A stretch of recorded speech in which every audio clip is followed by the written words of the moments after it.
Hey Pot Gang, it's Beth here.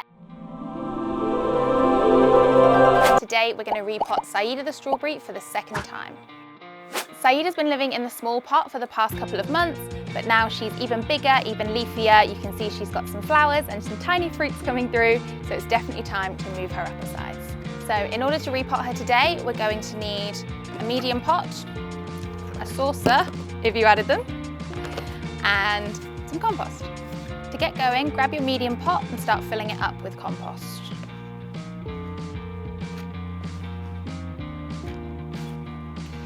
So as we're filling it up, we're making sure that there's no big lumps in there, and we're also going to give it a bit of water because it's going to be easier for her roots to take hold if the compost is nice and moist. Now that our medium pot is filled with lots of nice moist compost, we're going to make a hole in the middle that we're going to put Saeeda in.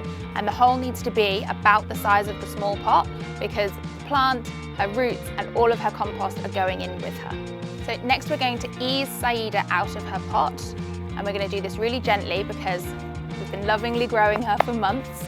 Sometimes you can kind of squeeze the pot to loosen things up a little bit. And be sure to always try and lift by the compost and not by her stem or her leaves or anything. You want to be as gentle as you can. So we're going to tip it up.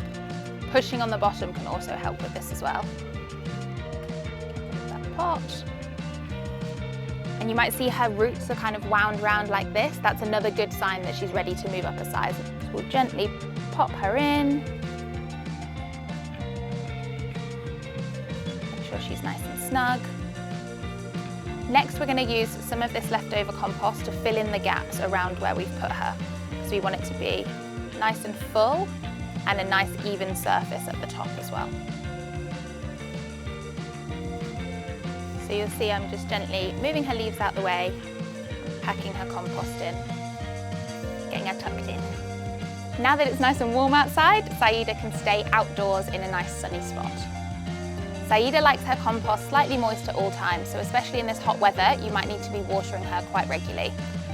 You want to make sure that you're watering directly onto the compost and not onto her leaves because she's going to get quite bushy, and also when it's really hot like this, that's going to help to stop the leaves from scorching. If you water straight onto the leaves, sometimes that can be what happens. So if she hasn't already, your Saeeda is going to start growing these little white flowers, and then the strawberries are going to grow out of the middle of them.